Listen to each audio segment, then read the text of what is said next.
अंदर से आपके TRE 1 में, TRE 2 में और TRE 3 में 15 से ज़्यादा प्रश्न जो है कि आए थे। इनको सबसे पहले हम लोग इस वीडियो में देखेंगे, ठीक है, जैसे डेली हम लोग देखते हैं। और देखिएगा इसमें जो है कि ये जो 13 नंबर वाला का जो चैप्टर है, 13 नंबर वाला जो चैप्टर है हमारा पर्यावरण, इससे जो है कि TRE 1 में जो है कि एक ही चैप्टर से 8 प्रश्न पूछे गए थे, ये भी उसमें आपको मिलेंगे। तो ये देखिएगा पहला प्रश्न जो है कि आपको यहाँ पे दिख रहा होगा 91 नंबर का। देखिए, निम्नलिखित में से किसके पास उच्च ऊर्जा स्तर और छोटा तरंग दैर्ध्य होता है। ये जो है कि आपके TRE 1 PRT में प्रश्न पूछा गया था।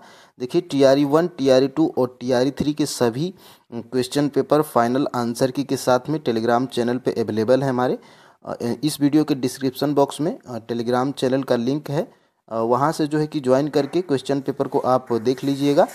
और यहाँ से देखिएगा इसका जो है कि राइट आंसर क्या है, ऑप्शन नंबर बी। यहाँ पर देखिए पराबैंगनी किरण, पराबैंगनी किरण के पास जो है कि उच्च ऊर्जा स्तर होती है और छोटा तरंग दैर्ध्य होता है। ये जो है कि आपके क्लास 10th की NCERT में जिसको हम लोग पढ़ेंगे चैप्टर नंबर 13 है हमारा पर्यावरण, ये जो है कि उसी में यहाँ पर दिया गया है। तो यहाँ पर आप जो है कि देख पा रहे होंगे वायुमंडल के उच्चतर स्तर पराबैंगनी विकिरण प्रभाव के ऑक्सीजन अणुओं से बनती है और उच्च ऊर्जा वाले पराबैंगनी विकिरण, तो उच्च ऊर्जा वाले पराबैंगनी विकिरण ये क्या है, तो ये जो है कि फ्रेंड्स पराबैंगनी किरण है, ठीक है। तो यही जो है कि प्रश्न देखिएगा, ये जो है कि क्लास 10th की NCERT में चैप्टर नंबर 13 से पूछा गया था।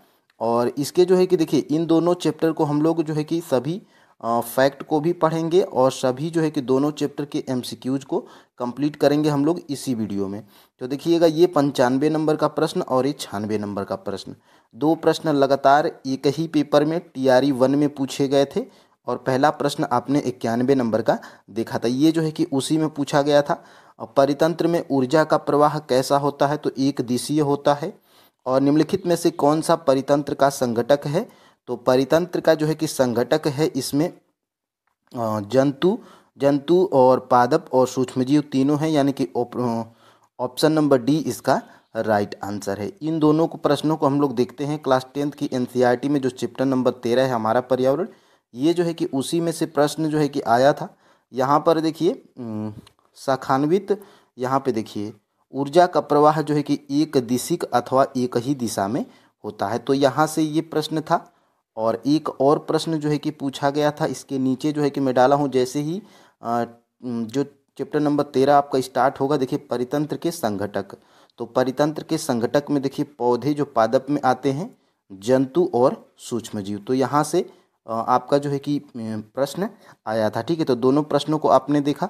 और देखिए और भी देखिए TRE 1 में ही ये 98 और 99 नंबर का प्रश्न, देखिए एक ही चैप्टर से इतने सारे प्रश्न, तो आप समझ सकते हैं कि आपके जो है कि कितना मोस्ट इम्पोर्टेंट है क्लास 10th की NCERT, चाहे वो आपका 6 to 8 का एग्ज़ाम हो, चाहे वो PRT 1 to 5 का एग्ज़ाम हो। तो देखिएगा ये भी प्रश्न आपके TRE 1 में ही पूछा गया था 98 और 99 नंबर का। देखिए निम्नलिखित में से कौन जंगल में आहार श्रृंखला का प्रतिनिधित्व करता है, तो पादप, हिरण और शेर करते हैं ये आहार, जंगल में जो है कि आहार श्रृंखला का प्रतिनिधित्व। और 99 नंबर का जो है कि राइट आंसर क्या है, तो 99 का जो है कि right answer option number D है, तो मृतोपजीवी है ऑप्शन नंबर यहाँ से 99 नंबर का है। तो 99 नंबर का राइट आंसर क्या है, 99 का राइट आंसर यहाँ से बी होगा शायद, यहाँ से देख लीजिएगा। मैं अभी दोनों प्रश्नों को दिखा देता हूँ। और यहाँ से देखिए जंगल में आहार श्रृंखला का प्रतिनिधित्व कौन कौन करते हैं, तो पादप, हिरण और यहाँ पे शेर हो जाएगा, या तो बाघ, दोनों बात एक ही है। तो यहाँ से प्रश्न था। और एक और प्रश्न यहाँ से आप जो है कि देख लीजिए, यहाँ से मानव निर्मित पदार्थ जैसे प्लास्टिक अपघटन और यहाँ से जीवाणु तथा दूसरे मृत जीवियों, तो ये जो है कि जीवाणु तथा मृत जीव, तो ऑप्शन नंबर यहाँ से डी बिल्कुल आपका जो है कि राइट आंसर था। तो देखिए जीवाणु भी आपका जो है कि ऑप्शन में था और जो है कि मृतोपजीवी भी ऑप्शन में था। तो जो है कि यहाँ पे ए और बी यानी कि ऑप्शन नंबर डी हमारा राइट आंसर है। तो फ्रेंड्स, आपने जो है कि इतना प्रश्न देखा था, और भी प्रश्न मैं दिखा देता हूँ। मैं सभी जो है कि प्रश्नों को यहाँ से जो है कि स्क्रीनशॉट लेके जो है कि आया हूँ। यहाँ पे देखिए 101 नंबर का प्रश्न और 102 नंबर का प्रश्न। देखिए ये एक ही क्वेश्चन पेपर में से आपके जो है कि TRE 1 में जो है कि एक ही चैप्टर से और एक ही पेपर में जो है कि इतने प्रश्न पूछे गए हैं, और लगातार देखिए 101 नंबर का और 102 नंबर का। देखिए आहार श्रृंखला में शाखान्वित श्रृंखला को क्या कहा जाता है? तो आहार जाल कहा जाता है। ऑप्शन नंबर यहाँ से सी बिल्कुल राइट आंसर है। और हरे पौधे सूर्य के प्रकाश की ऊर्जा का ग्रहण करते हैं और उसे खाद्य ऊर्जा में बदलते हैं, तो 1%। इसका भी राइट आंसर सी, और इसका भी राइट आंसर सी। ये दोनों प्रश्न कहाँ से पूछे गए हैं? तो यहाँ पर ध्यान से देखिएगा, चैप्टर नंबर 13 जिसको हम लोग आज पढ़ेंगे। देखिएगा यहाँ से शाखान्वित श्रृंखलाओं का एक जाल बनाते हैं जिसे आहार जाल जो है कि कहते हैं। मैं देखिए 101 नंबर का प्रश्न भी यहाँ पर लिख दिया हूँ आपकी सुविधा के लिए, और एक दिशी वाला यहाँ से पूछा गया था। तो देख सकते हैं एक एक पृष्ठ से जो है कि 2-2, 3-3 प्रश्न यहाँ से आए हैं।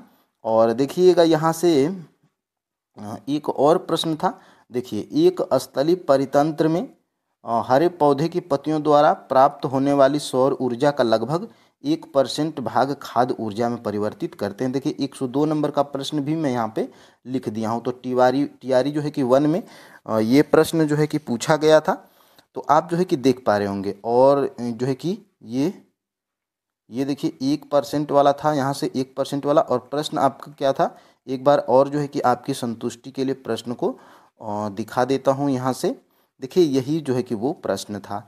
तो देखिए कितना बढ़िया तरीके से एक ही चैप्टर से लगभग 8 प्रश्नों को आपने देखा। तो बहुत ही बड़ी बात होती है फ्रेंड्स, एक चैप्टर से एक ही पेपर में 10-10 नंबर का पूछना बहुत ही बड़ी बात होती है। और ये जो है कि आपके साइंस के भी प्रश्न हैं, और ये जो है कि EVS में भी आते हैं, ठीक है।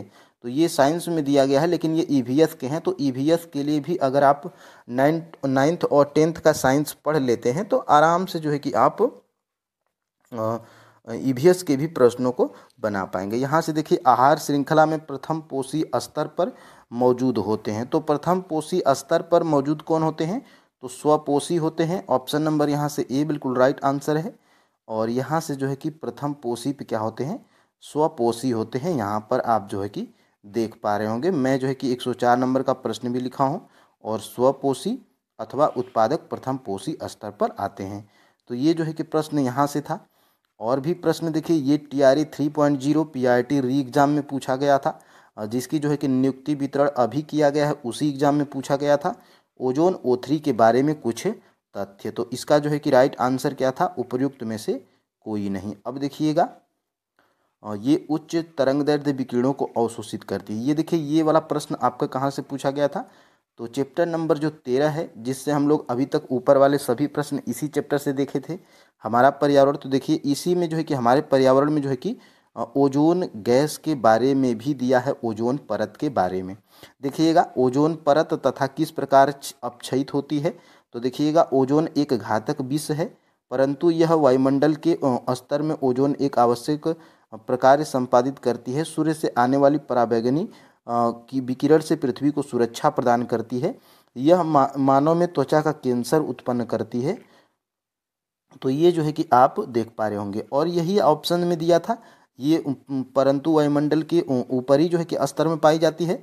और यहाँ पे जो है कि ऑप्शन में क्या था कि यहाँ पे मध्य मंडल में पाई जाती है। तो ये भी गलत है। यह वायुमंडल के अस्थायी गैस है, तो बिल्कुल विष गैस है, विषैली गैस है। तो ये जो है कि ये भी गलत है। और यह उच्च तरंगदैर्ध्य के विकिरणों को अवशोषित करती है। तो ये जो है कि उच्च तरंगदैर्ध्य के विकिरणों को अवशोषित नहीं करती है। यहाँ पर देखिए क्या दिया गया है, उच्चतम स्तर विकिरण के ऑक्सीजन बचाती है। और यहाँ पे देखिएगा, यहाँ पे विघटित स्वतंत्र ऑक्सीजन परमाणु बनते हैं। ऑक्सीजन के स्वतंत्र परमाणु होकर ओजोन गैस जो है कि बनाते हैं, ठीक है, ओजोन बनाते हैं। तो यहाँ से ये जो है कि प्रश्न आपका जो है कि आया था। मैं देखिए 41 नंबर का प्रश्न भी यहाँ पे लिख दिया हूँ। अब देखिए आगे हम लोग देखेंगे। तो यहाँ से ये 76 नंबर का प्रश्न आपके जो है कि TRE 3.0 री एग्जाम में ही पूछा गया था, PRT में ही। तो देख पा रहे होंगे, खाद्य श्रृंखला में कीटभक्षी पौधे के पौष्टिक स्तर का नाम क्या है? तो 76 का जो है कि राइट आंसर यहाँ पे ऑप्शन नंबर सी है। उत्पाद है। और कीटभक्षी आप यहाँ पे देख पा रहे होंगे, कीटभक्षी यहाँ पे जो है कि आप देख पा रहे होंगे 76 नंबर। देखिए मैं री एग्जाम PRT लिखा भी हूँ। और यहाँ से देखिए नील हरित शैवाल, सभी हरे पौधे नील हरित शैवाल जिनमें प्रकाश संश्लेषण की क्षमता होती है इस वर्ग में आते हैं, उत्पाद में आते हैं। तो ये जो है कि फ्रेंड्स यहाँ से प्रश्न था। एक ही चैप्टर से आपने जो है कि 12 प्रश्नों को देखा। और भी प्रश्न देखिए, ये जो है कि आपके TRA 3.0 री एग्जाम PRT में ही पूछा गया था, जिसका जो है कि नियुक्ति पत्र अभी वितरण किया गया था उसी वाले एग्जाम में। 127 नंबर का प्रश्न, कौन सी एक खाद्य श्रृंखला है? तो घास हिरण और बाघ है। ऑप्शन नंबर यहाँ से ए बिल्कुल राइट आंसर हो जाएगा। तो वही यहाँ पे आप जो है कि देख पा रहे होंगे घास हिरण और बाघ। देखिए एग्जाम्पल यहाँ से जो है कि पूछा गया। देखिए चित्र भी दिया है तो इसका भी कुछ मतलब है और यहाँ से भी प्रश्न बना है। देखिए घास यानी कि जंगल में घास पाई जाती है और घास को जो है कि हिरण खाता है और हिरण को जो है कि बाघ खाता है। तो ये खाद्य श्रृंखला का निर्माण हो रहा है। और यहाँ पर जो है कि देखिएगा, यहाँ से एक खाद्य श्रृंखला में कौन से पोषक स्तर का ऊर्जा स्तर सबसे जो है कि अधिक होता है? तो सबसे जो है कि ऊर्जा स्तर उत्पादक का होता है, यहाँ पर आप जो है कि देख पा रहे होंगे। और यहाँ से देखिए ये प्रश्न जो है कि आपका यहाँ से ही पूछा गया था, यहाँ पे आप जो है कि देख पा रहे होंगे, ठीक है। तो यहाँ से उत्पाद और यह स्तर सर्वाधिक, यह संख्या सर्वाधिक होती है। तो यहाँ से प्रश्न था और यहीं से 2 प्रश्न पूछा गया था। और भी आगे देख लेते हैं प्रश्न को।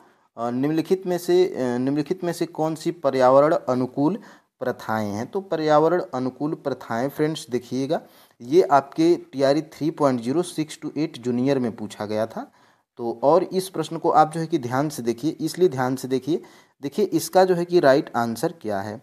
तो इसका जो है कि राइट आंसर है ऑप्शन नंबर डी, क्योंकि 1 से अधिक है। और यहाँ पे ये प्रश्न देखिएगा, जैसे ही हमारा पर्यावरण वाला चैप्टर ख़त्म होता है वैसे ही जो है कि यहाँ पर दिया गया है 3 नंबर का प्रश्न। देखिए मैं 6 to 8 121 नंबर का प्रश्न भी यहाँ पर लिखा हूँ। तो यहाँ से जो है कि आप देख पा रहे होंगे, यहाँ से तो यहाँ से इस प्रश्न को मैं देखिए क्यों ध्यान से देखने के लिए कह रहा हूँ। देखिए पर्यावरण मित्र व्यवहार कहलाते हैं। तो देखिएगा ऑप्शन नंबर ए पढ़िए, बाजार जाते समय सामान के लिए कपड़े का थैला ले जाना, कार्य समाप्त होने के बाद लाइट एवं बल्ब पंखे स्विच बंद कर देना, माँ द्वारा स्कूटर विद्यालय छोड़ने के बजाय तुम्हारा स्कूल पैदल चले जाना। तो ये उपरोक्त में से सभी जो है कि राइट आंसर है। और यही सभी जो है कि ऑप्शन सेम उठा के जो है कि दिया गया है, यहाँ पे आप जो है कि देख पा रहे होंगे। तो 6 to 8 मैथ और साइंस का जो है कि पेपर भी टेलीग्राम चैनल पे अवेलेबल है, उसमें जो है कि आप तुरंत जाइएगा। पेपर डाउनलोड करने के बाद 121 नंबर पे प्रश्न पे देखिएगा, यहाँ से अनावश्यक लाइटें और पंखे बंद कर दें। तो ये भी है, आपकी माँ द्वारा स्कूटर पर आपको स्कूल छोड़ने के बजाय पैदल जाना, तो ये भी सही है। और ख़रीदारी करते समय सामान रखने के लिए कपड़े का थैला रखें, ये भी सही है। और उपयुक्त में से जो है कि 1 से अधिक जो है कि इसका राइट आंसर है। तो आपने लगभग 15 प्रश्नों को देखा जो कि एक ही चैप्टर से था, इसलिए एनालिसिस को यहाँ पे कराया जा रहा है, ठीक है। तो देखिए 116 नंबर का प्रश्न क्या कह रहा है। यहाँ पे ये प्रश्न आपका पूछा गया था, कार्बन डाइऑक्साइड पानी और ऊर्जा देने के लिए पाइरूवेट का विघटन होता है, ठीक है। तो इसका आंसर तो ऑप्शन नंबर बी है, माइटोकॉन्ड्रिया। अब बात करेंगे कि सर ये प्रश्न कहाँ से पूछा गया था। तो देखिए मिनिमम प्रश्न आपके 9th और देखिए 48 प्रश्न हम बताएंगे, ठीक है। 48 प्रश्न बताएंगे जिसमें 9th और 10th से ही ये सारे प्रश्न आपके बने थे। तो फ्रेंड्स 6 to 8 की अगर आप एग्ज़ाम देना चाहते हैं तो फ्रेंड्स बिल्कुल आप 9th और 10th के जो है कि साइंस को ज़रूर पढ़िएगा, क्योंकि सारे प्रश्न आपके वहीं से बनाए गए थे, ठीक है। तो फ्रेंड्स यहाँ पर अगर आप देखेंगे, यहाँ पे थोड़ा सा अगर आप जूम कर पाएंगे तो देखिए जूम करके यहाँ पे हम लोग देखते हैं, ठीक है। यहाँ पे आप जूम करके यहाँ पे देखिएगा, यहाँ पे देखिए यह प्रक्रम कोशिका द्रव्य में होता है। इसके पश्चात पाइरूवेट एथेनॉल तथा कार्बन डाइऑक्साइड में परिवर्तित हो जाता है। यह प्रक्रम किण्वन के समय ईस्ट में होता है, क्योंकि यह प्रक्रम वायु ऑक्सीजन की अनुपस्थिति में होता है, ठीक है। यहाँ पे देखिए इसके श्वसन कहते हैं पायरुवेट का विखंडन ऑक्सीजन का उपयोग करके माइटोकॉन्ड्रिया में होता है। ठीक है, तो बिल्कुल एग्जैक्ट यहीं से ये प्रश्न जो है कि आपका लिया गया था। ठीक है, तो देखिए फ्रेंड्स यहाँ पर आपका आंसर क्या था, माइटोकॉन्ड्रिया था। ठीक है, अब बात करेंगे कि सर हम लोग अब आगे प्रश्न की तरफ बढ़ेंगे, लाया हूँ क्योंकि फ्रेंड्स इंग्लिश अगर आपको नहीं पता रहेगा तो फ्रेंड्स आप इस प्रश्न को सही नहीं कर पाएंगे। ठीक है, तो देखिए दो न्यूरॉन्स के बीच के अंतराल को क्या कहा जाता है, तो अंतर ग्रंथ कहा जाता है। ऑप्शन नंबर ए तो बिल्कुल राइट आंसर है। ठीक है, लेकिन बात करेंगे कि सर ये कहाँ से पूछा गया है, तो फ्रेंड्स अगर आप 10th की एनसीईआरटी खोलेंगे, ठीक है, साइंस का, और चैप्टर नंबर 6 है आपका नियंत्रण एवं समन्वय। देखिए फ्रेंड्स मैं चैप्टर इसलिए बता रहा हूँ कि आप उसमें जाकर देख पाओ। ठीक है, तो यहाँ पर देखिए 10th की एनसीईआरटी के चैप्टर 6 से ये प्रश्न बिल्कुल आपका जो है कि बना था, और यहाँ पे आप देख सकते हैं। ये देखिए मैं एनसीईआरटी से ही जो है कि स्क्रीनशॉट यहाँ पे उठाया हूँ, और यहाँ पे देखिए फ्रेंड्स ये प्रश्न बिल्कुल आप यहाँ पे समझ पा रहे होंगे। दो तंत्रिका कोशिका के मध्य खाली स्थान को क्या कहा जाता है। ठीक है, तो देखिए सेनेप्स, ऑप्शन नंबर बी बिल्कुल राइट आंसर है, सेनेप्स कहा जाता है। यहाँ पर आप जूम करके देख पाएंगे, यहाँ पे आपको सेनेप्स दिख रहा होगा। ठीक है, अब आप इस प्रश्न को यहाँ से समझिए, देखिए तब आपको समझ में आएगा कि हाँ इस इंग्लिश वाले से हमें क्या फ़ायदा है। ठीक है, तो देखिए यहाँ पे सेनेप्स यहाँ पर दिया गया है, अगर आपको इंग्लिश पता रहेगा, और यह आप देखिए एनसीईआरटी के बिल्कुल एनसीईआरटी से ही पूछा गया है, 10th की एनसीईआरटी चैप्टर 6 नियंत्रण एवं समन्वय। ठीक है, और फ्रेंड्स यहाँ पर अगर आप जाएंगे तो देखिए एक वानस्पतिक हार्मोन है, देखिए ये पीआरटी में पूछा गया था, टीआरई 3 में। ठीक है, और देखिए बिल्कुल यहीं से डिक्टो यहीं पे प्रश्न यहीं पे उठा लिया गया था। आप देखिए वानस्पतिक हार्मोन या पादप हार्मोन एक ही होता है, आप कंफ्यूज नहीं होंगे। और देखिए फ्रेंड्स यहीं से ये प्रश्न आपका उठाया गया था। ठीक है, तो देखिए ये सारे प्रश्न आपके जो है कि एनसीईआरटी से उठाए जा रहे हैं। ठीक है, तो यहाँ पे देखिए आपको क्या पढ़ना है ये क्लियर हो जाएगा। यहाँ पर देखिए 119 नंबर का प्रश्न, खाद्य पदार्थों के डिब्बे टीन में लेपित होते हैं, जिंक से नहीं, क्यों क्यों होते हैं। तो फ्रेंड्स यहाँ पर देखिए 119 का जो है कि आपका तो ऑप्शन नंबर यहाँ पे बी राइट आंसर हो जाता है, जिंक टीन की तुलना में अधिक क्रियाशील है। ठीक है, ये आयोग आपका आंसर माना था। बात करेंगे कि सर ये प्रश्न कहाँ से पूछा गया था, तो देखिए यहाँ पे सोर्सेस की बात करेंगे तो 10th की एनसीईआरटी का अगर चैप्टर नंबर अगर आप 3 खोलेंगे तो देखिए धातु और अधातु। ठीक है, तो यहीं से ये प्रश्न बना था। थोड़ा सा अगर आप जूम करके यहाँ पे देख पाएंगे तो देखिए फ्रेंड्स बिल्कुल खाद्य पदार्थों के डिब्बों पर जिंक के बजाय टीन का लेप होता है, क्योंकि तो यहाँ पर देखिए टीन की अपेक्षा में जिंक अधिक क्रियाशील होते हैं, और यहीं से बिल्कुल आपका प्रश्न जो है कि बना था। देखिए 10th की एनसीईआरटी के चैप्टर 3 धातु और अधातु, और पृष्ठ संख्या यहाँ पे 62। ठीक है, तो देखिए फ्रेंड्स ऐसा एनालिसिस जो है कि पूरे यूट्यूब पे कोई नहीं कराएगा, क्योंकि फ्रेंड्स हमने पूरा एनसीईआरटीज को पढ़कर तब यहाँ पे देखिए फ्रेंड्स हम फास्ट इसलिए बता रहे हैं क्योंकि फ्रेंड्स देखिए ज़्यादा लॉन्ग वीडियो हो जाएगा तो आप उसको देखेंगे नहीं, ये हमें पता है। ठीक है, और यहाँ पर देखिएगा फ्रेंड्स ये प्रश्न आपका जो है कि पूछा गया था। देखिए ये प्रश्न आपका जो है कि 54 नंबर का प्रश्न, श्वास प्रक्रिया के लिए निम्न में से कौन सा कथन सत्य है। ठीक है, तो यहाँ पर देखिए 54 नंबर का जो है कि आपका आंसर क्या हो जाएगा, ऑप्शन नंबर सी हो जाएगा। ऊर्जा स्रावित होती है तथा एटीपी के रूप में भंडारित होती है। ठीक है, देखिए बात करेंगे कि सर ये प्रश्न कहाँ से पूछा गया था, तो देखिए 10th के एनसीईआरटी के चैप्टर नंबर 5 से जैव प्रक्रम नामक चैप्टर से यह प्रश्न आपका जो है कि बनाया गया था। और यहाँ पे अगर आप जूम करके यहाँ पे आप देख पाइएगा तो यहाँ पर देखिए कोशिकीय श्वसन द्वारा मोचित ऊर्जा तत्काल ही एटीपी नामक अणु के संश्लेषण में प्रयुक्त हो जाती है। ठीक है, तो देखिए ये आपका जो है कि प्रश्न बिल्कुल एग्जैक्ट यहीं से उठाया गया था आपके 10th की एनसीईआरटी के चैप्टर नंबर 5 से। ठीक है, तो देखिए फ्रेंड्स टीआरई 4.0 की जो है कि वैकेंसीज लगभग आपकी अप्रैल और मई के आसपास ही होगी, तो आपके पास टाइम है। और टाइम है फ्रेंड्स तो बिल्कुल हमने एनसीईआरटी बताया है, अगर आप लेना नहीं चाहते हैं तो आप जो है कि वीडियो के डिस्क्रिप्शन में जब जाएंगे तो फ्रेंड्स आपको वहाँ पे एक लिंक मिलेगा और उस लिंक पे आप जब क्लिक करेंगे तो फ्रेंड्स वहाँ से आप सभी क्लास के एनसीईआरटीज को डाउनलोड कर पाइएगा। ठीक है, तो देखिए यहाँ पर 130 नंबर का प्रश्न, एक सीधे विद्युत धारावाही चालक के चारों ओर चुंबकीय क्षेत्र रेखाएं होती हैं। ठीक है, तो देखिए इसका आंसर तो आपका है ऑप्शन नंबर सी है, संकेंद्रित वृत्त है। लेकिन फ्रेंड्स बात करेंगे कि ये प्रश्न आपका जो है कि कहाँ से पूछा गया था, तो यहाँ पर आप देख पाइएगा 10th की एनसीईआरटी के चैप्टर नंबर 12 से, जिस चैप्टर का नाम है क्या, तो विद्युत धारा के चुंबकीय प्रभाव। ठीक है, अब फ्रेंड्स आप इसको अगर जूम कर पाइएगा तो यहाँ पे आप देख सकते हैं। यहाँ पर अगर आप जूम करके देखेंगे तो देखिए फ्रेंड्स यहाँ पर कहाँ पे, यहाँ पे देख सकते हैं आप, यहाँ पे देखिए प्रवाहित चुंबकीय क्षेत्र से दूर घट जाता है। ठीक है, तो यहाँ पे विद्युत धारावाही चालक से दूर हट जाता है। यहाँ पे आप देख सकते हैं फ्रेंड्स, देखिए यहाँ पे देखिए उसके चारों ओर उत्पन्न चुंबकीय क्षेत्र को निरूपित करने वाले संकेंद्री वृत्तों का साइज बड़ा हो जाता है। ठीक है, तो संकेंद्री वृत्त यहाँ पे आपको दिख रहा होगा। तो फ्रेंड्स बिल्कुल ये प्रश्न आपका जो है कि एग्जैक्ट यहीं से उठाया गया था आपके 10th की एनसीईआरटी के चैप्टर नंबर 12 से। तो इसका आंसर क्या है, ऑप्शन नंबर सी है यहाँ पर।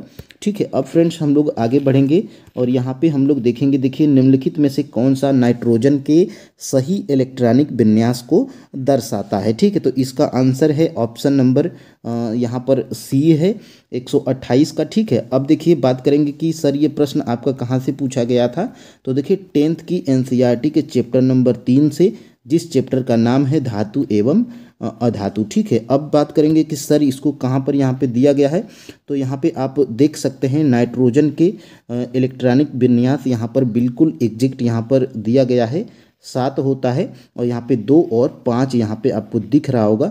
तो फ्रेंड्स बिल्कुल एग्जैक्ट ये प्रश्न आपका जो है कि यहीं से उठाया गया था। ठीक है, तो देखिए सारे प्रश्न आपके बिल्कुल, अगर आप एनसीईआरटी पढ़े रहेंगे फ्रेंड्स तो बिल्कुल आप प्रश्नों को जो है कि बना पाएंगे। ठीक है, अब देखिए ये प्रश्न आपका 149 नंबर का है, लोहे के फ्राइंग पैन को जंग लगाने से बचाने के लिए निम्नलिखित में से कौन सी विद्युत उपयुक्त है। ठीक है, तो देखिए यहाँ पर 149 का आपका आंसर क्या है, ऑप्शन नंबर बी है, जिंक की परत लगाना। ठीक है, तो देखिए ये प्रश्न कहाँ से पूछा गया था, बात करेंगे कि ये प्रश्न कहाँ से बना था, तो देखिए 10th की एनसीईआरटी के चैप्टर नंबर 3 से, धातु एवं अधातु से। तो फ्रेंड्स आप यहाँ पे गौर भी कीजिएगा कि एक एक चैप्टर से लगभग आपके 2-2, 3-3, 4-4 प्रश्न भी बन गए हैं। ठीक है, तो बिल्कुल आप यहाँ पे अगर पढ़े रहेंगे तो देखिए अगर आप इसको जूम कर पाइएगा, यहाँ पे देखिए 2 नंबर का जो है कि प्रश्न, देखिए फ्रेंड्स अगर आप एनसीईआरटी अगर पढ़ेंगे तो इसमें जो अभ्यास में जितने भी प्रश्न दिए रहते हैं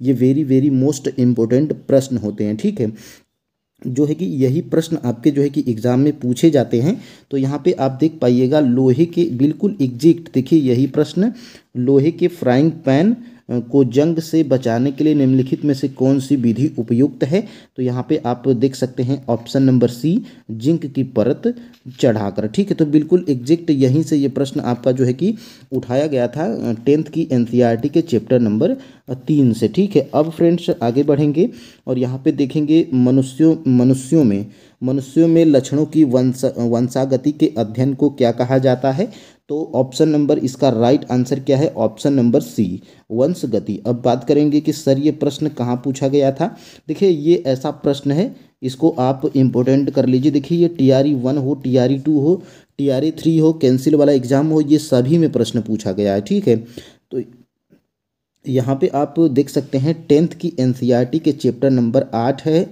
जिसका नाम है आनुवंशिकता। ठीक है, यहीं से ये प्रश्न आपका जो है कि बनाया गया था। यहाँ पे आप बिल्कुल अगर आप जूम कर पाइएगा तो जूम करके देखिएगा, यहाँ पर मानव में लक्षणों की वंशगति के नियम इस बात पर आधारित हैं कि माता एवं पिता दोनों ही समान मात्रा में आनुवंशिक पदार्थ को संतुलित शिशु में स्थानांतरित करते हैं। ठीक है, तो बिल्कुल वंशगति यहाँ पे जो है कि यही नियम है और मेंडल का योगदान है इसमें। ठीक है, तो यहीं पे ये प्रश्न बिल्कुल एग्जैक्ट यहीं से उठाया गया था आपके 10th के एनसीईआरटी से। ठीक है, है। तो देखिए फ्रेंड्स, यहाँ पे आपको आप गौर कर रहे होंगे कि मिनिमम ज़्यादा से ज़्यादा प्रश्न 10th की एनसीईआरटी से पूछे गए हैं, ठीक है, साइंस के प्रश्न। तो यहाँ पे अगर आप प्राइमरी के स्टूडेंट हैं या तो 6 to 8 के स्टूडेंट हैं, तो फ्रेंड्स आप बिल्कुल 6 से 10 तक आप एनसीईआरटीज़ को बिल्कुल जियोग्राफी, साइंस और हिस्ट्री के पोर्शन को अगर आप कंप्लीट कर पाते हैं तो फ्रेंड्स यकीन मानिए आप जो है कि TRE 4 में 100+ स्कोर आप आराम से कर पाइएगा, ठीक है, अगर आपकी तैयारी बेहतर रही तो, ठीक है।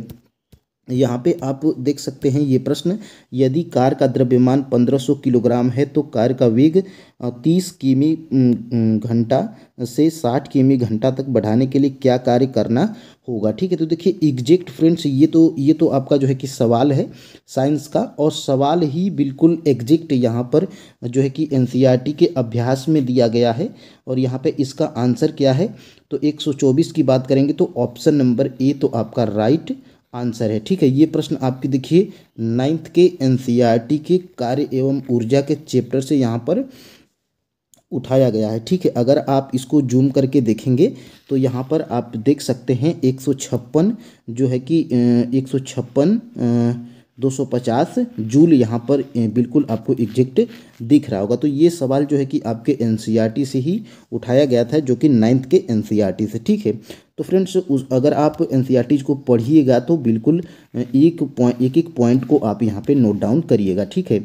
ये प्रश्न देखिए, किसी वस्तु को स्थिर वेग पर बनाए रखने के लिए आवश्यक बल, तो एग्जैक्ट ये हमें एनसीईआरटी में प्रश्न नहीं मिला है, ठीक है। लेकिन इसका आंसर आपको बता दें कि उपयुक्त में से कोई नहीं इसका आंसर आयोग माना था, ठीक है।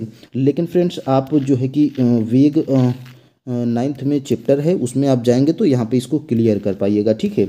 अब देखिए फ्रेंड्स, यहाँ पर वह घटना जिसके कारण आकाश नीला दिखाई देता है, ठीक है। तो बात करेंगे कि सर 135 नंबर का प्रश्न जो है कि इसका आंसर क्या है, तो 135 की बात करेंगे तो 135 का आंसर आपका क्या है, ऑप्शन नंबर सी है, प्रकाश का प्रकीर्णन। अब बात करेंगे कि यह प्रश्न सर कहाँ से पूछा गया था, तो देखिए 10th की एनसीईआरटी के चैप्टर नंबर 10 से, जिस चैप्टर का नाम है मानव नेत्र एवं रंग बिरंगा संसार, ठीक है। तो यहीं से ये प्रश्न बिल्कुल उठाया गया था। अगर आप इसको थोड़ा सा अगर जूम करेंगे तो यहाँ पे आप देख पाइएगा, यहाँ पे प्रकीर्णन हुआ, नीला प्रकाश हमारे नेत्रों में प्रवेश करता है, ठीक है।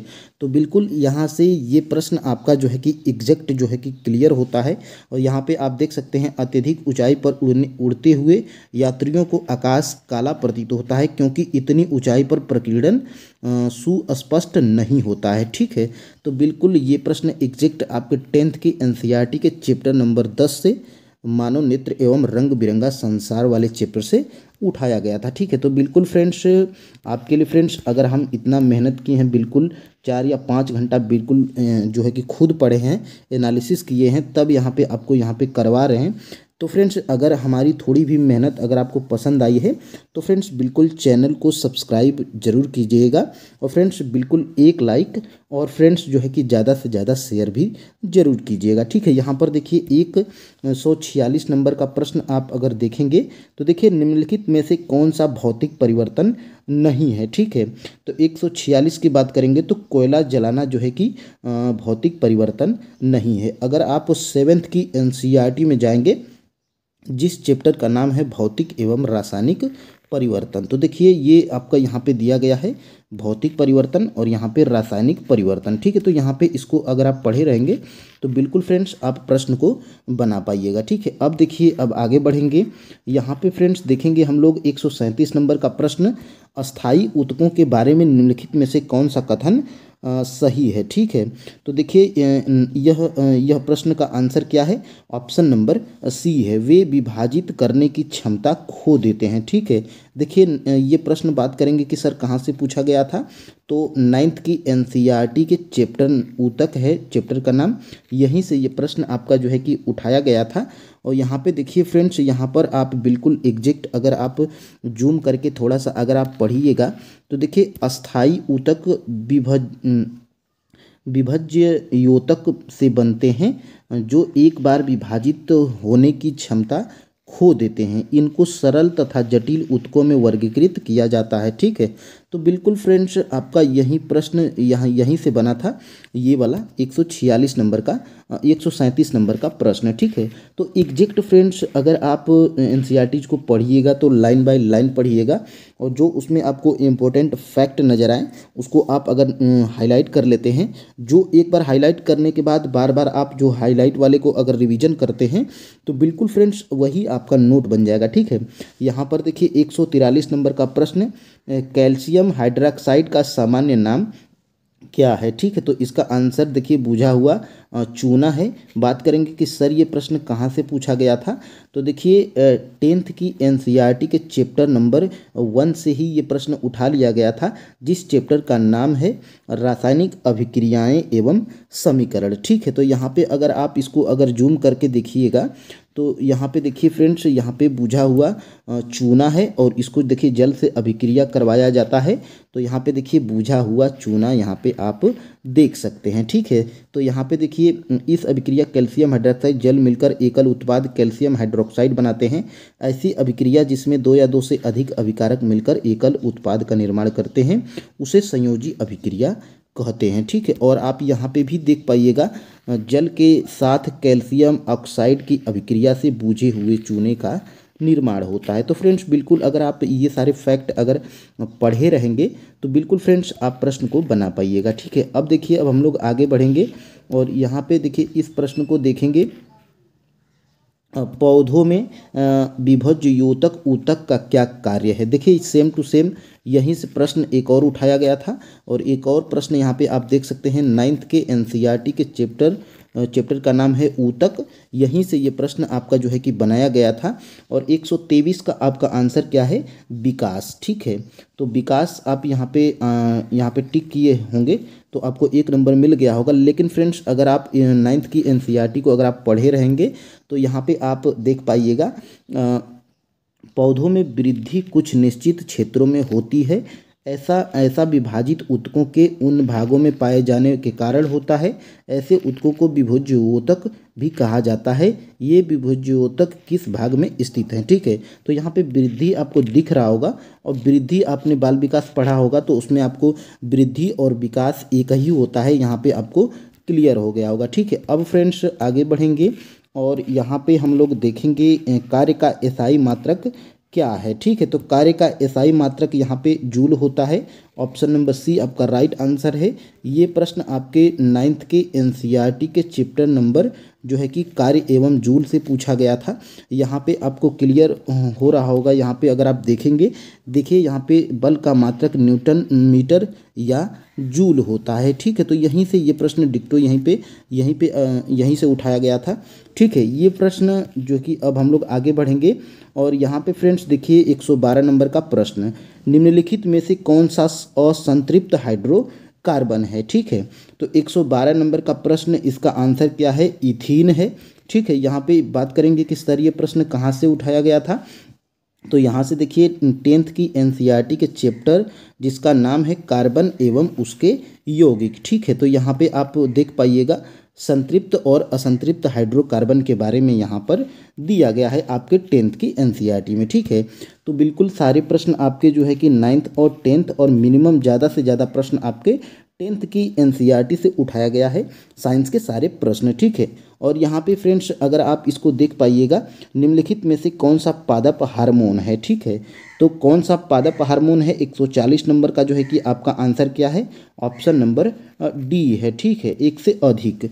अब देखिए ये बात करेंगे कि सर ये प्रश्न आपका कहाँ से पूछा गया था, तो देखिए 10th के एनसीईआरटी के चैप्टर नंबर 6 जिसका नाम है नियंत्रण एवं समन्वय। देखिए फ्रेंड्स ये 10th का वो चैप्टर है नियंत्रण एवं समन्वय, जिससे आपके 6 से 7 प्रश्न देखे गए हैं, ठीक है, टीआरई 3 में। अब देखिए इसको अगर आप जूम कर पाइएगा तो यहाँ पे अगर आप जूम कर पाइएगा तो देखिए यहीं से एक और प्रश्न यहाँ पे आपको दिख रहा होगा, निम्नलिखित में से कौन सा पादप हार्मोन है, ठीक है।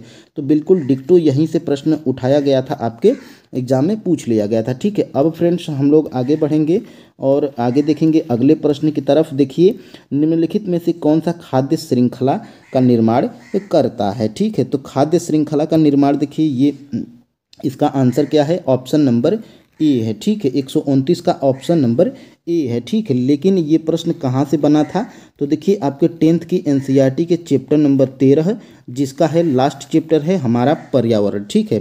तो ये प्रश्न बिल्कुल आपका जो है कि यहीं से बनाया गया था और यहाँ पे आप देख सकते हैं ये प्रश्न यहाँ पे बिल्कुल यहीं से बना था, ठीक है। और इसको हम नीचे इसको बढ़िया से एक्सप्लेन करेंगे, ठीक है। तो अब हम लोग आगे बढ़ते हैं, ठीक है। और देखिए फ्रेंड्स, मिनिमम आपके सारे प्रश्न यहीं से बने थे, यहाँ पे आपको क्लियर हो रहा होगा, ठीक है। अब देखिए लाइकेन किस वायु प्रदूषक के प्रति संवेदनशील होते हैं, ठीक है। तो ये प्रश्न जो है कि 125 का आपका आंसर क्या हो जाएगा, ऑप्शन नंबर सी वाला बिल्कुल राइट आंसर है। और बात करेंगे 117 नंबर के प्रश्न की, किस उप परमाणविक कण का द्रव्यमान नगण्य होता है। तो 117 का जो है कि ऑप्शन नंबर आपका सी राइट आंसर है, इलेक्ट्रॉन। और देखिए फ्रेंड्स, ये एग्जैक्ट प्रश्न आपके जो है कि एनसीईआरटीज में नहीं मिला है, लेकिन फ्रेंड्स देखिए आपके पास अगर लुसेंट होगी तो उसमें ये प्रश्न बिल्कुल दिया गया है, ठीक है। अब बात करेंगे आगे। देखिए 2-4 प्रश्न आपके ऐसे हैं जो कि एनसीईआरटीज में नहीं मिले हैं, ठीक है। कोई भी ऐसा एग्जाम हो तो 2-4 प्रश्न ऐसे फ्रेंड्स जरूर आते हैं जो कि लगभग 5 या 10% लोग ही उसको सॉल्व कर पाते हैं, ठीक है। देखिए 122 नंबर का प्रश्न, ब्यूटेनॉन कार्यात्मक समूह वाला 4 कार्बन यौगिक है, ठीक है। तो देखिए कीटोन जो है कि इसका आंसर है ऑप्शन नंबर बी। बात करेंगे कि ये प्रश्न कहाँ से पूछा गया है, तो देखिए 10th की एनसीईआरटी के चैप्टर 4 कार्बन एवं उसके यौगिक, ठीक है। चैप्टर नंबर 4 से यह प्रश्न पूछ लिया गया था। और यहाँ पे अगर आप इसको जूम करेंगे तो देखिएगा यहाँ पे देखिए ब्यूटेनॉन चतुर कार्बन यौगिक है जिसका प्रकार्यात्मक समूह क्या है। तो कीटोन भी आपको यहाँ पे ऑप्शन में दिख रहा होगा। तो फ्रेंड्स डिक्टो यह प्रश्न आपके जो है कि आपके 10th की एनसीईआरटी के चैप्टर नंबर 4 से जिसका नाम है कार्बन एवं उसके यौगिक, ठीक है। अब देखिए फ्रेंड्स हम लोग आगे बढ़ेंगे और यहाँ पे देखिए ये इसको हम कहे थे कि नीचे बढ़िया से एक्सप्लेन करेंगे। तो देखिए 140 नंबर का जो प्रश्न था, निम्नलिखित में से कौन सा पादप हार्मोन है। तो देखिए ये प्रश्न जो है कि इसका आंसर क्या है, तो इसका आंसर फ्रेंड्स आपका ऑप्शन नंबर डी है। एक से अधिक हम ऊपर बता चुके हैं। देखिए ये प्रश्न आपके जो है कि 10th के एनसीईआरटी के चैप्टर नंबर 6 जिसका नाम है नियंत्रण एवं समन्वय, ठीक है। तो देखिए इसको जो है कि यहाँ पे ऊपर तो हम बता ही चुके हैं। यहाँ पर देखिए यहाँ से ये प्रश्न आपको दिख रहा होगा। और इसी चैप्टर में थोड़ा सा विस्तार में अगर आप जाएंगे तो यहाँ पे आप देख सकते हैं पादप प्रकाश को यहाँ पे देख सकते हैं, पादप हार्मोन का दूसरा उदाहरण। यहाँ पे फ्रेंड्स आप देखिए ध्यान से, पादप हार्मोन का दूसरा उदाहरण जिब्रेलिन ऑक्सीन की तरह तने की वृद्धि में सहायक होते हैं। साइटोकाइनिन कोशिका विभाजन को प्रेरित करता है, ठीक है। तो यहाँ पे आपको जिब्रेलिन ऑक्सीन और साइटोकाइनिन आपको दिख रहा होगा। और यही सारे ऑप्शन में आपको यहाँ पे दिए गए थे, जिब्रेलिन, साइटोकाइनिन और ऑक्सीन। और इसी के कारण इसका जो है कि एक से अधिक आंसर हो गया था ऑप्शन नंबर डी। देखिए 10th के एनसीईआरटी के चैप्टर 6 नियंत्रण एवं समन्वय मोस्ट इंपोर्टेंट चैप्टर है, ठीक है। अब देखिए फ्रेंड्स आगे बढ़ेंगे और हम लोग देखेंगे अगले प्रश्न को। देखिए पृथ्वी की सतह पर गुरुत्वाकर्षण के कारण त्वरण लगभग कितना होता है। तो देखिए इसमें आप कंफ्यूज नहीं होइएगा, 9.8 मीटर प्रति सेकंड स्क्वायर जो है कि इसका आंसर था 150 नंबर का प्रश्न का। और यह देखिए 9th के एनसीईआरटी के चैप्टर नंबर जो है कि गुरुत्वाकर्षण से उठाया गया था, ठीक है। चैप्टर का नाम है गुरुत्वाकर्षण। और यहाँ पे आप देख पाइएगा, यहाँ पर बिल्कुल यहाँ पे पृथ्वी के गुरुत्वीय त्वरण का मान यहाँ पे 9.8 मीटर प्रति सेकंड स्क्वायर, ठीक है। तो देखिए बिल्कुल यहाँ पे इनको आप देख के देखिए, पृथ्वी की त्रिज्या होती है ये, और पृथ्वी का ये द्रव्यमान होता है, और सार्वत्रिक गुरुत्वीय नियतांक ये होता है। तो इसको ऑप्शन में अगर दे दिया जाए तो बिल्कुल आप कन्फ्यूज नहीं होंगे। सबसे पहले आप गौर करेंगे कि प्रश्न कह क्या रहा है, ठीक है। अब देखिए फ्रेंड्स आगे बढ़ेंगे। क्या होता है जब लोहे के भराव में तनु हाइड्रोक्लोरिक अम्ल मिलाया जाता है। तो बात करेंगे 131 नंबर के प्रश्न का, ये कहाँ से पूछा गया था। तो देखिए ऑप्शन नंबर सी तो पहले इसका राइट आंसर है, हाइड्रोजन गैस और आयरन क्लोराइड का उत्पादन होता है, ठीक है। यह देखिए 10th के एनसीईआरटी के जो है कि चैप्टर नंबर 1 रासायनिक अभिक्रिया एवं समीकरण चैप्टर का नाम है और यहीं से ये प्रश्न आपका जो है कि उठाया गया था। यहाँ पे आप देख सकते हैं, यहाँ पर लौह चूर्ण तनु, यहाँ पे आप देख रहे होंगे 3 नंबर का जो है कि प्रश्न आपके जो है कि 10th के एनसीईआरटी के चैप्टर नंबर 1 खोलेंगे तो ये यहाँ पे आपको दिख जाएगा। और यहाँ पे देखिए क्लोरीन गैस एवं आयरन, यहाँ पे देखिए ऑप्शन नंबर ए आपको दिख रहा होगा, ऑप्शन नंबर ए, ठीक है। तो देखिए option number A hydrogen gas एवं आयरन क्लोराइड बनता है, ठीक है। तो देखिए सारे प्रश्न जो है कि आपके एग्जैक्ट एनसीईआरटी से ही डायरेक्टली उठाए गए हैं, ठीक है। तो आपको यहाँ पे क्लियर हो रहा होगा फ्रेंड्स कि आपके सारे जो है कि प्रश्न एनसीईआरटी से ही बने हैं, ठीक है। देखिए कोशिका की खोज सर्वप्रथम किसने की थी? तो देखिए कोशिका की खोज की बात करेंगे तो आपको ये जो है कि सामान्य जनरल जैसे लूसेंट में मिल जाएगा, लेकिन फ्रेंड्स यहाँ पर आप देख पाइएगा आपका आंसर क्या हो जाएगा, रॉबर्ट हुक, ठीक है। लेकिन 9th की एनसीईआरटी में देखिएगा तो यहाँ पे 1665 में हुक ने इसे स्वनिर्मित सूक्ष्मदर्शी से देखा था।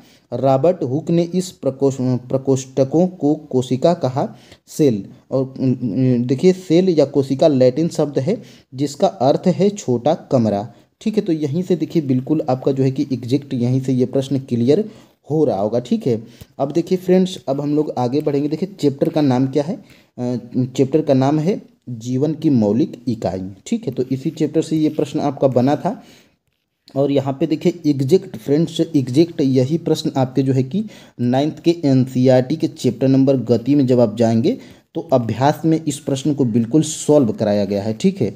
तो देखिए एक कार 4 घंटे में 200 किमी दूरी तय करती है, इसकी औसत गति क्या होगी? तो इसका आंसर आपका देखिए इसका आंसर क्या हो जाएगा, 115 का ऑप्शन नंबर सी हो जाएगा, 50 किमी प्रति घंटा। और देखिए बिल्कुल एग्जैक्ट फ्रेंड्स यही प्रश्न आपके जो है कि एनसीईआरटीज में जो है कि सॉल्व कराया गया है। और यहाँ पे आप देख सकते हैं चाल 50 किमी प्रति घंटा है, यहाँ पे ये प्रश्न आपको जो है कि क्लियर हो रहा होगा, ठीक है। तो देखिए फ्रेंड्स बिल्कुल एग्जैक्ट ये प्रश्न आपके यहीं से उठाए गए थे, ठीक है। तो यहाँ पे फ्रेंड्स देखिए सारे प्रश्न आपके एनसीईआरटी से हैं। आप देखिए आपके पास टाइम है, आप अभी से एनसीईआरटी जो है कि डाउनलोड करके या जो है कि यहाँ पे ले करके किसी शॉप से ख़रीद करके आप उसको पढ़िए विधिवत ढंग तरीके से, ठीक है। देखिए 132 नंबर का प्रश्न, मनुष्य में गुर्दे किसके तंत्र का हिस्सा हैं? ठीक है। तो देखिए मल त्याग के हिस्सा हैं, यह आपका आंसर है, ऑप्शन नंबर ए। अब बात करेंगे कि ये सर कहाँ से पूछा गया है? तो देखिए ये आपका जो है कि कहाँ से पूछा गया है, और 10th के एनसीईआरटी के चैप्टर नंबर 5 जिसका नाम है जैव प्रक्रम, ठीक है। तो यहीं से ये प्रश्न आपका उठाया गया है। और कहाँ से उठाया गया है तो इसको आप देख सकते हैं, यहाँ पे देखिए पहला ही प्रश्न है, ठीक है। मनुष्य में वृक्क एक तंत्र का भाग है जो संबंधित है तो उत्सर्जन से संबंधित है, ठीक है। और इसी चैप्टर से देखिए ये भी प्रश्न आपका जो है कि बिल्कुल डिक्टो उठाया गया है। पाइरुवेट के विखंडन से यह कार्बन डाइऑक्साइड जल एवं ऊर्जा देता है और यह क्रिया होती है तो माइटोकॉन्ड्रिया में होती है। बिल्कुल एग्जैक्ट 2 प्रश्न आपके जो है कि यहीं से क्लियर हो रहे हैं, ठीक है। और यहाँ पे देखिए यहाँ पे और भी प्रश्न आपके बनाए जा सकते हैं। तो फ्रेंड्स बिल्कुल हमारी बात मानिए, आप अभी से जो है कि एनसीईआरटी पढ़ना स्टार्ट करिए, ठीक है। अब देखिए यहाँ पे निम्नलिखित में से कौन सा ठोस की विशेषता नहीं है, ठीक है। तो देखिए 134 का जो है कि आपका आंसर क्या है, ऑप्शन नंबर ए, आसानी से बहने की क्षमता। ये क्षमता जो है कि ठोस की विशेषता नहीं है, ठीक है। और यहाँ पे देखिए 9th की एनसीईआरटी के चैप्टर का नाम क्या है, हमारे आसपास के पदार्थ। और यहीं पे आपको जो है कि ये प्रश्न जो है कि आपको क्लियर हो जाएगा। देखिए इन सभी का निश्चित आकार, स्पष्ट सीमाएं तथा स्थिर आयतन यानी नगण्य संपीड्यता होती है। तो यहीं से ये प्रश्न जो है कि आपका क्लियर हो जाएगा, ठीक है। अब देखिए फ्रेंड्स निम्नलिखित में से कौन सा शब्द किसी सर्किट में विद्युत शक्ति का प्रतिनिधित्व नहीं करता है, ठीक है।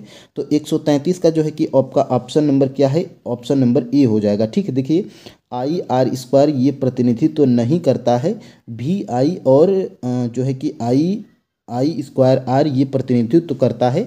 देखिए 10th के एनसीईआरटी के चैप्टर नंबर अगर 11 जिसका नाम है विद्युत, इसमें आप जाइएगा तो यहीं पे आपको क्लियर हो जाएगा। देखिए यहाँ से भी आपको जो है कि क्लियर हो रहा होगा। देखिए P बराबर वी आई और आई स्क्वायर आर और वी स्क्वायर प्रति आर हो जाएगा, ठीक है। और यहीं से ये भी प्रश्न आपका क्लियर हो रहा है। और इसी चैप्टर में देखिए अभ्यास में यही सेम टू सेम प्रश्न जो है कि आपका दिया गया है। यहाँ पे आप देख सकते हैं, यहाँ पे क्वेश्चन नंबर 2 है और अभ्यास में दिया गया है निम्नलिखित में से कौन सा पद विद्युत परिपथ में विद्युत शक्ति को निरूपित नहीं करता है।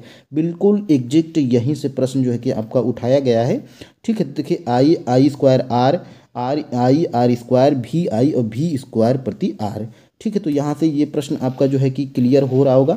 हमने इसका जो है कि आंसर भी बता दिया है आई आर स्क्वायर, ठीक है। तो यहाँ पे देखिए वी आई तो आपको यहाँ पे दिख रहा होगा, ये तो सही है, ये प्रतिनिधित्व करता है। और यहाँ पे देखिए आई स्क्वायर आर ये भी प्रतिनिधित्व करता है और वी स्क्वायर आर ये भी प्रतिनिधित्व करता है। लेकिन इसका जो है कि कोई लॉजिक यहाँ पे इसका कोई लॉजिक नहीं है। ऑप्शन नंबर ए का आई आर स्क्वायर इसका कोई भी लॉजिक नहीं है, ठीक है। और फ्रेंड्स अब हम लोग आगे बढ़ेंगे और यहाँ पे देखिएगा, यहाँ पे आगे बढ़ने के बाद यहाँ पे देखिए निम्नलिखित में से कौन सा एसिड का एक विशिष्ट गुण है, ठीक है। तो एसिड का विशिष्ट गुण क्या है, तो ये विशिष्ट गुण इसका यही है कि यह नीली लिटमस पेपर को लाल कर देता है। ऑप्शन नंबर बी इसका राइट आंसर है। और फ्रेंड्स बात करेंगे कि ये प्रश्न जो है कि कहाँ से पूछा गया है, तो देखिए ये प्रश्न आपके 10th के एनसीईआरटी के चैप्टर नंबर 2 से अम्ल क्षार एवं लवण, यहाँ पे आप देख सकते हैं इस चैप्टर का नाम। और यहीं से ये प्रश्न जो है कि आपका क्लियर हो जाएगा। यहाँ पे आप देख सकते हैं थोड़ा सा जूम करके, तो देखिए फ्रेंड्स स्वाद कड़वा होता है यहाँ पे, जबकि क्षारकों का स्वाद कड़वा होता है। यह लाल लिटमस पत्र को नीला कर देता है, ठीक है। तो बिल्कुल यहीं से आपका जो है कि प्रश्न जो है कि क्लियर हो जाता है। और यहाँ पे देखिए यहाँ पे क्षार का है और अम्ल का पूछा है आपके एग्जाम में, तो यहाँ पे देखिए अम्लों का स्वाद खट्टा होता है, यह नीले लिटमस पत्र को लाल कर देता है। यहाँ पे आप देख सकते हैं। तो यहाँ पे दो पॉइंट हैं, दोनों पॉइंट आपके क्लियर हो जाएंगे और अगर आप एनसीईआरटी पढ़े रहेंगे, ठीक है। तो देखिए यहाँ पे ये प्रश्न आपके 10th की एनसीईआरटी के चैप्टर नंबर 2 अम्ल क्षार एवं लवण के जो है कि चैप्टर का नाम है, ठीक है। अब देखिए निम्नलिखित में से किसमें ध्वनि की गति अधिकतम होती है, तो ध्वनि की अधिकतम इसमें किसमें होती है, इस्पात होती है, इस्पात में, ठीक है। तो यहाँ पे आप देख सकते हैं, नहीं इस्पात में नहीं फ्रेंड्स, यहाँ पे आप देख सकते हैं इसका आंसर क्या है, 118 का बी है, तो ठीक है इस्पात तो सही है, ठीक है। अब इसको बात करेंगे कि यह कहाँ से पूछा गया है, तो देखिए 9th के एनसीईआरटी और चैप्टर का नाम है ध्वनि। और यहीं पे अगर आप जूम करिएगा तो यहाँ पे देखिए पीतल, स्टील, लोहा, निकेल, कांच, ठीक है। तो इनमें जो है कि यहाँ पे आपको ये प्रश्न क्लियर हो जाएगा, ठीक है। यहाँ पे आप ध्वनि की तीव्रता चाल देख सकते हैं, तो यहाँ पे भी ये क्लियर हो रहा है, ठीक है। अब देखिए अब हम लोग आगे बढ़ेंगे और यहाँ पे देखेंगे, यहाँ पे 2 प्रश्नों को देखेंगे। देखिए निम्नलिखित में से कौन सी पर्यावरण अनुकूल प्रथाएं हैं, ठीक है। तो निम्नलिखित में से जो है कि उपर्युक्त में से एक से अधिक इसका आंसर है। अभी इन दोनों प्रश्नों को हम यहीं पे क्लियर करेंगे। और यहाँ पे देखिए निम्नलिखित कौन सा खाद्य श्रृंखला का निर्माण करता है, तो ये प्रश्न ऊपर भी दिखाए थे लेकिन यहाँ पे कुछ ज़्यादा आपको क्लियर होगा। आपका ऑप्शन नंबर क्या हो जाएगा, ऑप्शन नंबर ए। अब फ्रेंड्स इन दोनों प्रश्नों को एक ही जगह से उठाया गया है। यहाँ पे अगर आप कहाँ पे देखेंगे तो देखिए यहाँ पे देखिए 10th की एनसीईआरटी चैप्टर नंबर 13 जो कि लास्ट चैप्टर है हमारा पर्यावरण। अब यहीं पे हमारे पर्यावरण में जब आप जाएंगे तो यहाँ पे सबसे पहले तो यहाँ पे देखिए यहाँ पे दिया गया है आहार श्रृंखला का निर्माण करते हैं, तो यहाँ पे देखिए घास, बकरी और मानव, ठीक है। तो यहाँ पे ऑप्शन नंबर बी यहाँ पे आपको दिख रहा होगा 2 नंबर का प्रश्न, यही एग्जैक्ट उठाया गया था, ठीक है। और यहाँ पे देखिए निम्नलिखित में से कौन पर्यावरण मित्र व्यवहार कहलाते हैं, तो देखिए बाजार जाते समय सामान के लिए कपड़े का थैला ले जाना और कार्य समाप्त हो जाने पर लाइट, बल्ब तथा पंखे का स्विच बंद करना और माँ द्वारा स्कूटर में विद्यालय छोड़ने के बजाय तुम्हारा विद्यालय तक पैदल जाना, उपर्युक्त में से सभी। तो उपर्युक्त में से सभी और एग्जैक्ट फ्रेंड्स यही प्रश्न, यही ऑप्शंस भी यहाँ पर दिए गए हैं। देखिए बाजार जाते समय, यहाँ पे देखिए बाजार जाते समय यहाँ पे देखिए अनावश्यक लाइटें और पंखे बंद कर दें। और यहाँ पे देखिए अपनी माँ द्वारा अपने स्कूटर पर आपको छोड़ने के बजाय पैदल स्कूल जाना। खरीदारी करते समय सामान रखने के लिए कपड़े का थैला ले जाना। तो एक से अधिक, बिल्कुल एग्जैक्ट यहीं से प्रश्न जो है कि आपका उठाया गया था। कहाँ से? तो फ्रेंड्स 10th की एनसीईआरटी के चैप्टर नंबर 13 से। अब देखिए फ्रेंड्स, अब हम लोग यहाँ पे अब हम लोग थोड़ा सा करीब आ चुके हैं 136 नंबर के प्रश्न की तरफ। देखिए 136 नंबर का प्रश्न देखिए कहाँ से पूछा गया था। तो 136 नंबर के प्रश्न का जो है कि आयोग आंसर क्या माना है।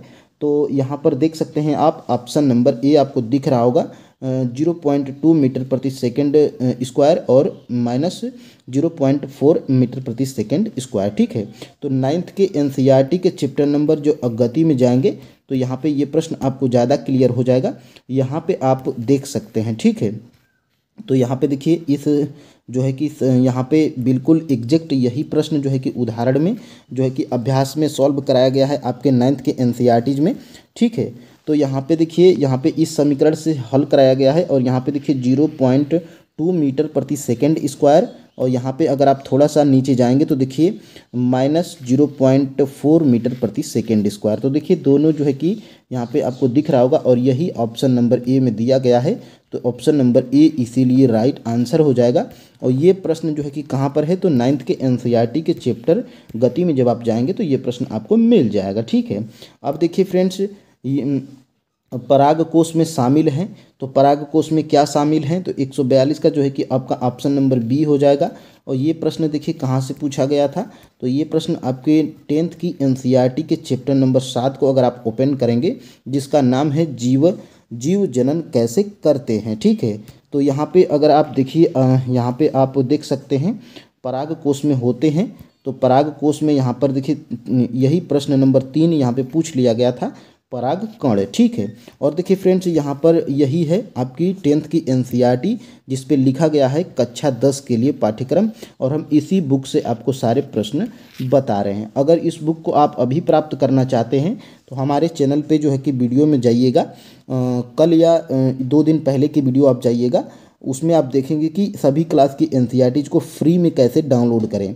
उसमें आप फ्री में जो है कि एनसीईआरटी को डाउनलोड करके जिस चैप्टर का नाम हम बता रहे हैं उस चैप्टर में अगर आप जाइएगा तो ये सारे जो है कि जितने स्क्रीनशॉट हम आपको बता रहे हैं ये सारे स्क्रीनशॉट आपको, मतलब पूरा 10 का जो है कि आप कोई भी बुक यहाँ पे एनसीईआरटीज का डाउनलोड कर सकते हैं। ठीक है, जिसको आपको ज़रूरत हो।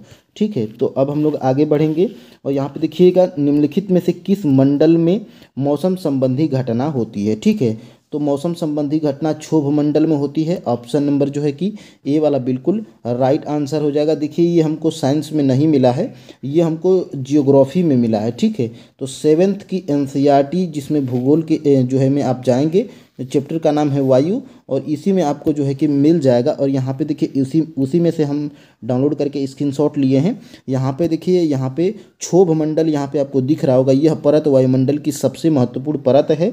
इसकी औसत ऊंचाई 13 किलोमीटर। हम इसी मंडल में मौजूद वायु में सांस लेते हैं। मौसम की लगभग सभी घटनाएं जैसे वर्षा, कोहरा एवं ओला वर्षण इसी परत के अंदर होती है। तो यहाँ पे ये प्रश्न आपको क्लियर हो रहा होगा। ठीक है, अब देखिए फ्रेंड्स, अब हम लोग आगे बढ़ेंगे और यहाँ पे देखेंगे निम्नलिखित में से कौन सा वेक्टर जनित रोग नहीं है। तो देखिए कौन सा वेक्टर जनित रोग नहीं है, तो इसका आंसर है ऑप्शन नंबर बी, याक्षमा। अगर आप इसको इंग्लिश में देखेंगे तो इसको टीबी कहते हैं। देखिए 9th के एनसीईआरटी के चैप्टर हम बीमार क्यों होते हैं, अगर इस चैप्टर को आप खोलेंगे तो यहीं पे ये प्रश्न आपको जो है कि बिल्कुल एग्जैक्ट जो है कि मिलेगा। ठीक है, अब देखिए फ्रेंड्स, अब हम लोग आगे बढ़ेंगे और यहाँ पे देखिए क्या होता है जब प्रकाश हवा से कांच के स्लैब में प्रवेश करता है। देखिए 148 नंबर का जो है कि आपका आंसर क्या है, ऑप्शन नंबर सी, यह सामान्य की ओर झुकता है। ठीक है, यह देखिए 10th की एनसीईआरटी के चैप्टर अगर जो है कि लाइट यानी कि प्रकाश में जाएंगे, यह शायद आपका 6वां या 7वां चैप्टर होगा। इसमें अगर आप यहाँ पे अगर जूम करके देखिएगा तो विरल माध्यम से सघन माध्यम में जो है कि गमन करने वाली प्रकाश की किरण धीमी हो जाती है तथा अविलंब की ओर झुक जाती है। ठीक है, तो यहीं से आपका जो है कि ये प्रश्न जो है कि बनाया गया था। तो देखिए फ्रेंड्स, एनसीईआरटीज को आपको जो है कि बारीक से पढ़ना है और उसमें जो हर एक चैप्टर में अभ्यास में जितने भी प्रश्न हैं उसको बना लेना है और मेन टॉपिक को आपको जो है कि हाईलाइट करते हुए पढ़ना है। ठीक है, देखिए सारे प्रश्न एनसीईआरटी से बनते हैं, कौन सा कब पॉइंट पूछ लिया जाए ये कोई भरोसा नहीं है। और ख़ास तौर से तो फ्रेंड्स बीपीएससी का कोई भरोसा नहीं है, वो कहाँ से प्रश्न पूछ सकती है। ठीक है, देखिए 113 नंबर का प्रश्न यहाँ पे आप देख सकते हैं, कोशिका के चारों ओर की झिल्ली कहलाती है।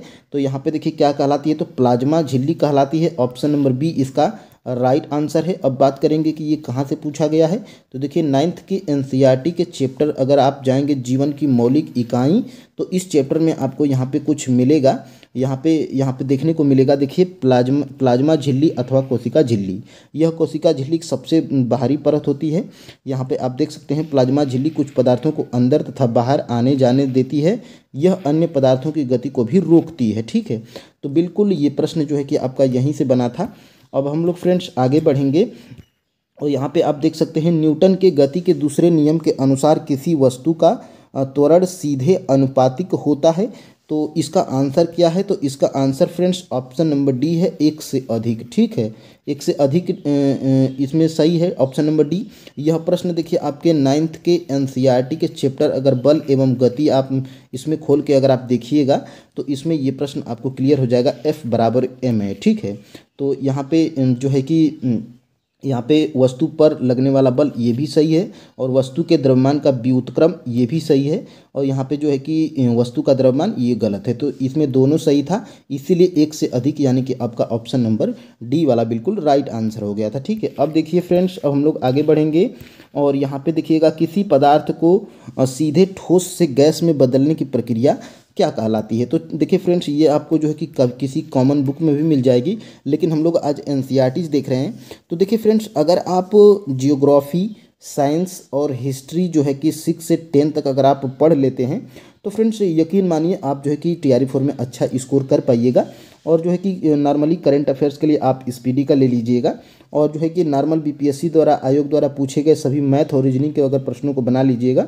और अगर आपके पास टाइम बचे, जैसे MTS ग्रुप डी और SSC GD जैसे रीजनिंग मैथ के अगर प्रश्नों को बना लीजिएगा, तो बिल्कुल फ्रेंड्स आप हमारी यकीन मानिए आप TRE 4 में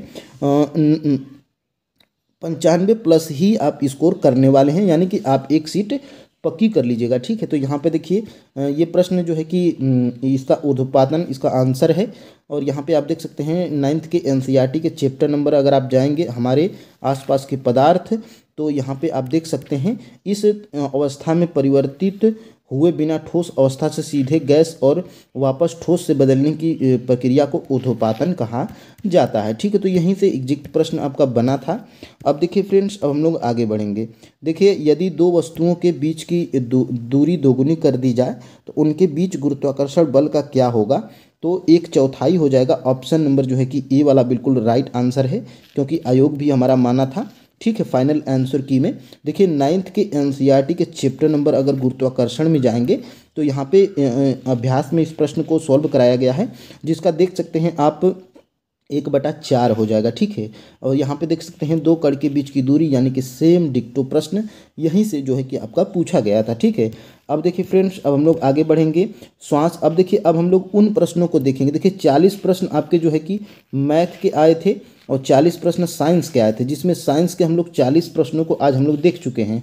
और जो जनरल में जो 40 प्रश्न आपके पूछे जाते हैं, तो देखिए फ्रेंड्स 40 प्रश्न जो पूछे गए थे तो उसमें से देखिए 8 करंट अफेयर्स के, 8 मैथ के, 8 जियोग्राफी के, 8 साइंस के। तो अब हम लोग 40 तो देख चुके हैं पूरे साइंस के। ठीक है, और हम लोग उसी पेपर में से जो 8 नंबर पूछा था साइंस जनरल स्टडीज में यानी कि GK GS वाले पोर्शन में, तो अब हम लोग उन 8 जो है कि साइंस के प्रश्नों को देखेंगे। ठीक है, तो देखिए श्वास प्रक्रिया के लिए निम्न में से कौन सा सत्य है, तो ये हम ऊपर आपको दिखा चुके हैं। 10th की एनसीईआरटी के पेज नंबर 97 पे जाएंगे तो ये प्रश्न जो है कि आपको मिल जाएगा। देखिए कोशिका श्वसन द्वारा मोचित ऊर्जा तत्काल ATP द्वारा नामिक संश्लेषित प्रयुक्त होती है। कोशिका के अन्य ईंधन यहाँ पे देख सकते हैं आप, यहाँ पे देख सकते हैं ये प्रश्न आपका जो है कि यहीं से लिया गया था। ठीक है, अब देखिए अब हम लोग थोड़ा आगे बढ़ेंगे और देखेंगे हमारे शरीर में मलेरिया परजीवी का भंडारण।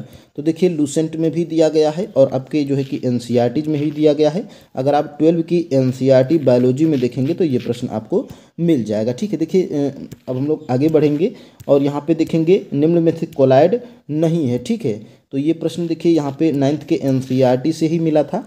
ठीक है, तो इसका जो है कि आंसर जो है कि क्या हो जाएगा, तो इसका आंसर हो जाएगा फ्रेंड्स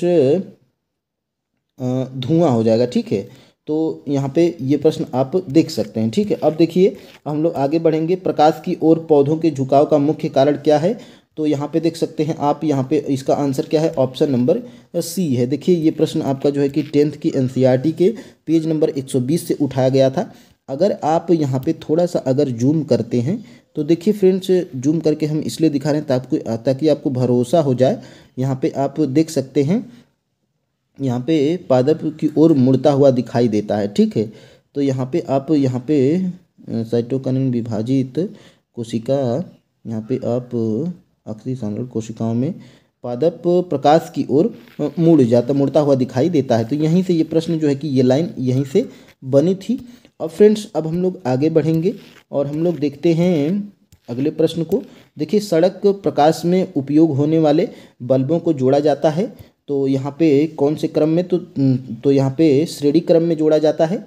ठीक है, तो नियत रहती है। ठीक है, तो ये देखिए 10th के एनसीईआरटी से यह प्रश्न जो है कि 208 नंबर पेज से बनाया गया था। ठीक है, अब देखिए फ्रेंड्स अब हम लोग आगे बढ़ेंगे और यहाँ पे हम लोग देख सकते हैं प्राकृतिक संसाधनों के संरक्षण के लिए अफ्रीकी सम्मेलन कब हुए थे। तो यहाँ पे आप देख सकते हैं 10th के अगर एससीईआरटी में जाएंगे तो ये प्रश्न 1968 में, यहाँ पर ये प्रश्न आपको जो है कि 1968 यहाँ पे दिख रहा होगा। तो ऑप्शन नंबर जो है कि सी वाला बिल्कुल राइट आंसर हो जाएगा। ठीक है, अब देखिए फ्रेंड्स अब हम लोग आगे बढ़ेंगे और यहाँ पे देखिए मैग्नीज का उपयोग कहाँ किया जाता है। शायद फ्रेंड्स ये साइंस का प्रश्न है कि साइंस में भी है और ज्योग्राफी में है, इसलिए हम साइंस के सभी प्रश्नों को करवा रहे हैं, तो इसीलिए इस प्रश्न को भी हम इसमें शामिल कर लिए हैं। ठीक है, तो मैग्नीज जो है कि इसका उपयोग क्या करने के लिए होता है, तो यहाँ पे आप देख सकते हैं कीटनाशक, यहाँ पे इसका प्रयोग पेंट कीटनाशक दवाओं बनाने के लिए किया जाता है। ठीक है, यहाँ पे आप देख सकते हैं बैटरियों के निर्माण में, फोटोग्राफी, चमड़ा एवं माचिस उद्योग में। ठीक है, तो इसका आंसर क्या हो जाएगा, उपर्युक्त में से एक से अधिक इसका आंसर हो जाएगा। ठीक है, अब देखिए फ्रेंड्स अब हम लोग आगे बढ़ेंगे और यहाँ पे तो फ्रेंड्स देखिए आपके हम पूरे जो है कि 40 प्लस 8 यानी कि टोटल हम लोग 48 प्रश्नों का जो है कि एनालिसिस किए हैं, जिसमें हम 48 प्रश्नों को दिखाए हैं। ये 6 to 8 का पेपर है, आप कंफ्यूज नहीं होंगे। ठीक है, देखिए यहाँ पे सभी प्रश्नों को आप देख चुके हैं। ठीक है, तो फ्रेंड्स इसमें आपको क्लियर हो रहा होगा कि अब हमें TRE 4 के लिए कहाँ पढ़ना है। देखिए आप कंफ्यूज नहीं होंगे, ये सारे हम यही पेपर था आपका। यहाँ पे BPSC TRE 3 री exam 6 to 8 math and science का पेपर था। ठीक है, जिसमें साइंस के 40 और प्लस 8 यानी कि 48 प्रश्नों का हम लोग फुल एनालिसिस किए हैं। ठीक है, देखिए हिंदी में भी आप यहाँ पे देख सकते हैं भाषा सामान्य अध्ययन, तो सामान्य अध्ययन में के 8 प्रश्नों का एनालिसिस, और फ्रेंड्स जिसमें गणित तथा विज्ञान, तो विज्ञान के हम लोग 40 प्रश्न, यानी कि टोटल हम लोग 48 प्रश्नों का जो है कि एनालिसिस किए हैं। तो फ्रेंड्स देखिए आज के लिए इतना ही। देखिए फ्रेंड्स बहुत सारी मेहनत लगती है, सबसे पहले इसको 4-5 घंटे पढ़ना और जो है कि PDF बनाना, फिर उसके बाद जो है कि 1 या 2 घंटे लगातार बोलना। तो फ्रेंड्स अगर हम थोड़ा सा भी अगर आपके लिए कुछ हेल्प कर पाए हैं तो ये हमारा फ़र्ज था। और फ्रेंड्स चैनल पर नए हैं तो चैनल को सब्सक्राइब करिएगा और फ्रेंड्स बेल आइकन की घंटी को भी प्रेस करिएगा। तो फ्रेंड्स जय हिंद, आज के लिए इतना ही।